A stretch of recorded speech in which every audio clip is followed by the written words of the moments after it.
convivencia nos propone divisiones y acuerdos. La polarización ha sido, es y será una de las características de la naturaleza humana. Arriba y abajo, derecha e izquierda, frío y calor, alto y bajo, y así podríamos seguir enumerando dos posiciones básicas, en las antípodas una de otra si las enfrentamos, los tales y los cuales son una interpretación de dicha división, cuyo objetivo es muy amplio y directo, la oportunidad de exponer las dos caras de la moneda e intentar una aproximación dentro de la oposición.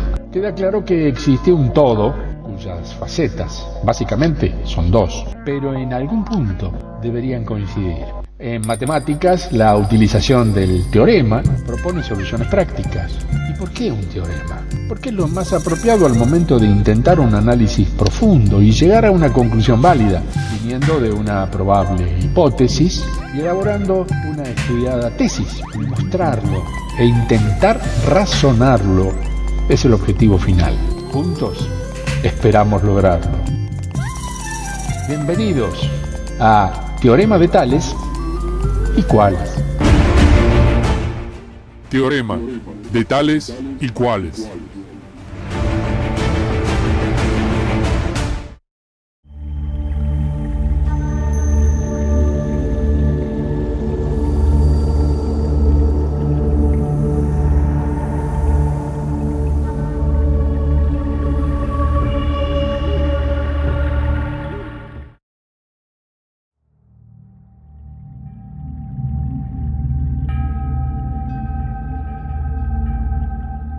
Un día de esos en los que uno se pone a filosofar, ¿no?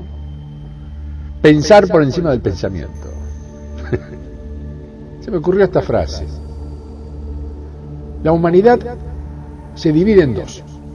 Los que viven consumiendo y los que sobreviven consumidos. Está bien, no es un pensamiento muy positivo que digamos, pero creo que es bastante realista. Está visto que la eterna lucha ciencia-religión aún sigue vigente. Los tales y los cuales. Y en esa lucha también me estoy metiendo mi nariz. Es menester buscar y encontrar los puntos de coincidencia, puesto que no hay demasiado tiempo que perder. Tanta palabra escrita debe ingresar al espíritu del hombre como herramienta de su propio despertar. Todos los humanos somos investigadores en potencia, aunque no estemos inmersos en ningún laboratorio. Nuestro laboratorio es nuestra propia vida. Mientras sigamos dormidos y respondiendo como autómatas a las imposiciones del sistema que rige la vida de la humanidad, jamás seremos seres libres. Se engaña quien piense lo contrario. Este mundo, entre comillas, civilizado, ya dio suficientes muestras de su insensibilidad individual y sus propósitos masificantes. Queda claro que un pensamiento colectivo es más fácil de manejar que miles de millones de pensamientos individuales, pero no es imposible conseguirlo. Depende de cada uno de nosotros ser nosotros mismos. No hay que pedir ningún permiso a nadie, nosotros mismos debemos permitírnoslo. Tal vez la traba más importante sea el tiempo que debemos dedicarle a nuestro crecimiento. El sistema, astutamente, ha fundamentado su poder en el abuso del tiempo. Todos los límites a las libertades individuales tienen que ver con el tiempo. De hecho, cuando nos encontramos con algún amigo y le proponemos algo, generalmente nos contesta: che, ando con poco tiempo, lo dejamos para la próxima. Lo curioso es que el común de la gente tiene plena conciencia del fenómeno, pero no sabe o en algunos casos no le interesa salir de la rutina. Cree estar cómoda y no acepta que le rompan los barrotes invisibles de su celda de vida. Y por supuesto, está en todo su derecho de hacerlo. Pero creo que aquellos que estamos intentando salir definitivamente del sistema opresor, tenemos la obligación de exponer vivencias y descubrimientos, aunque más no sea como anécdota, sin una intención de cambio, solamente exponer ideas y quedar abiertos a la consulta. Tal vez el hombre, como humanidad, intuya su grandeza leyendo o escuchando nuestra palabra y decida buscarse definitivamente. En lo personal creo firmemente en que me he encontrado. Suena un poco rebuscado, pero créanme que no lo es. Ocupado como está el mundo intentando cambiar el auto y pagar las deudas, no se ha percatado de las energías que deposita en asuntos banales y faltos de importancia. Objetos, objetos y más objetos. La excusa de siempre es la supuesta felicidad que proporcionan. Y quien dice esto no se ha dado cuenta, tal vez, de un pequeño detalle. La felicidad está dentro de nosotros mismos. El objeto actúa solamente como disparador del sentimiento, pero no es el ejecutor de ese sentimiento. El hombre deposita sus sentimientos en los objetos y cree que por eso tienen vida propia. Una mera ilusión, y muchas veces carísima. A ver, comencemos por el principio. La unidad. Uno mismo, individuo, solo, consigo mismo, sin nadie que lo rodee. ¿Miedo?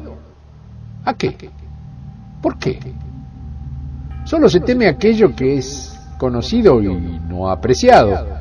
¿Quién le producía temor al hombre primitivo? ¿La soledad? ¿Estaba realmente solo? ¿De dónde vino?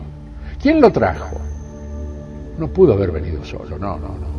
Imposible. Y de ahí surgen las teorías humanas, por supuesto. Y una muy interesante, y por cierto muy seguida por todos aquellos que la creen con absoluta firmeza.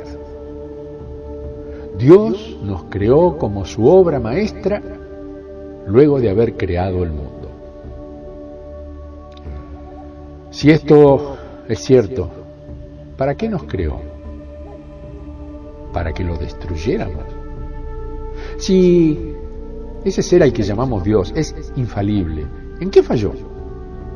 ¿Falló al darnos el pensamiento y el consiguiente libre albedrío? ¿Tanto pudo equivocarse? Y ahora, visto el resultado de su creación, ¿qué estará pensando de sí mismo? No. Esta teoría de Dios no me convence. Más bien, me parece un reverendo invento. ¿Reverendo? Bueno, qué casualidad, ¿no? Reverendo. Bueno, sigamos. Si Adán y Eva fueron los primeros habitantes de este planeta y tuvieron hijos, evidentemente los demás habitantes que posteriormente nacieron fueron procreados entre hermanos y primos. Por favor, flor de lío genético, ¿no? Bueno, esto aclararía un poco el porqué de nuestra genética torcida. Risas.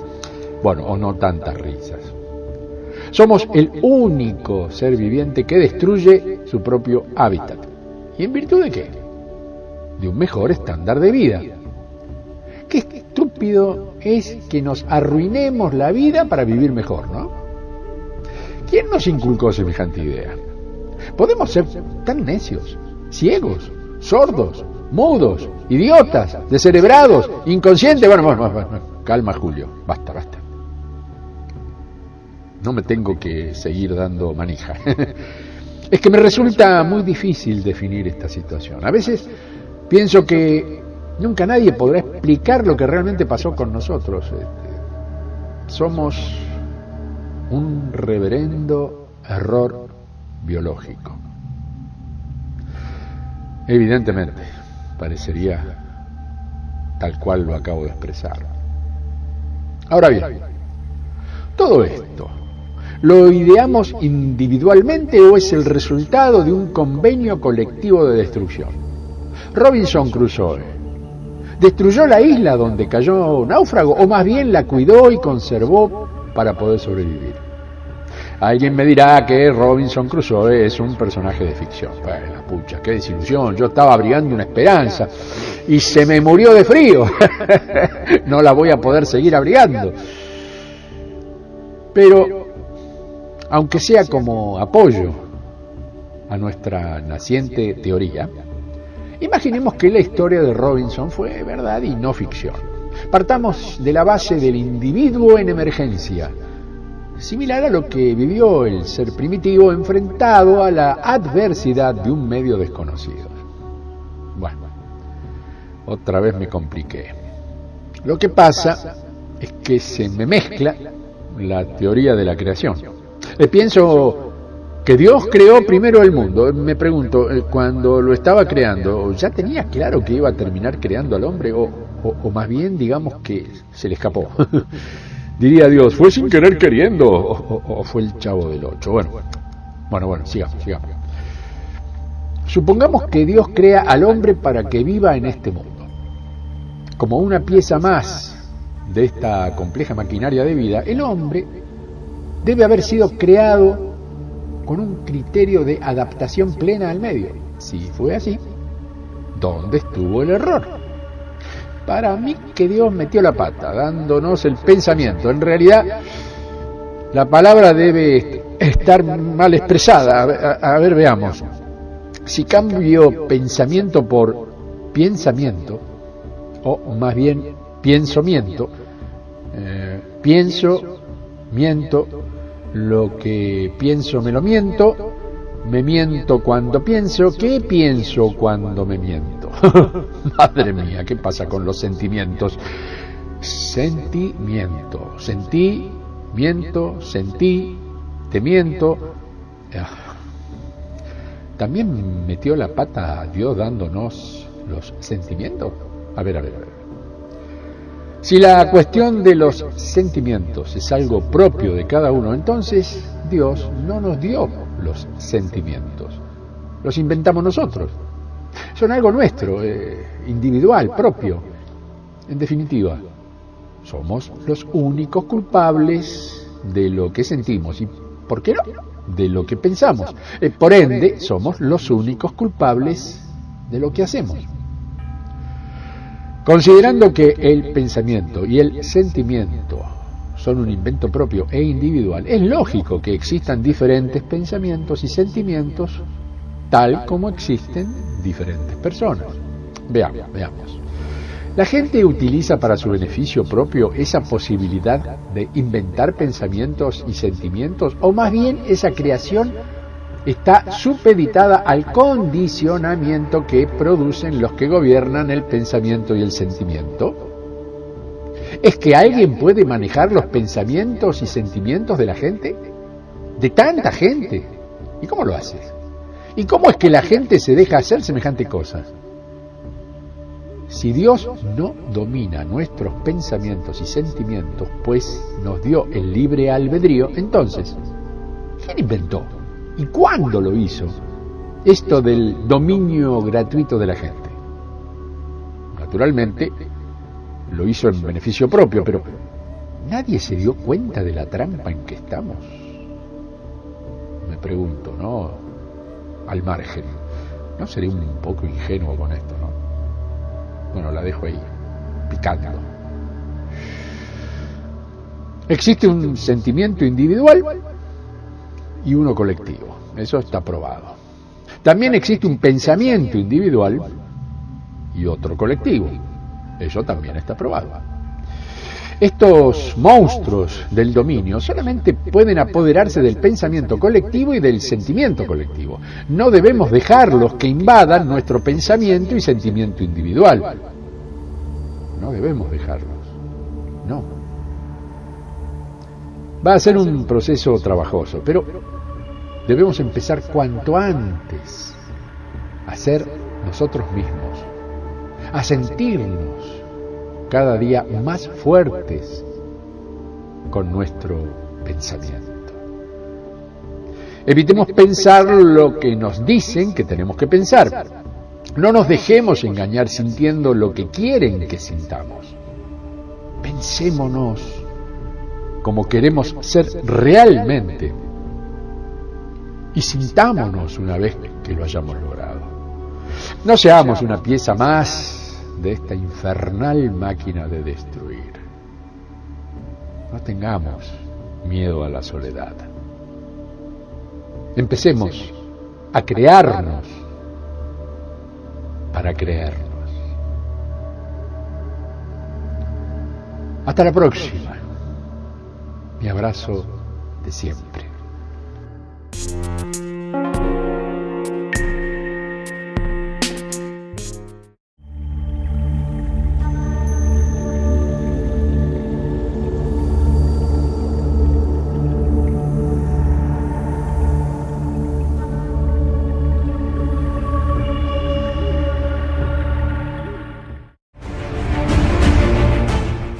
Teorema de tales y cuales.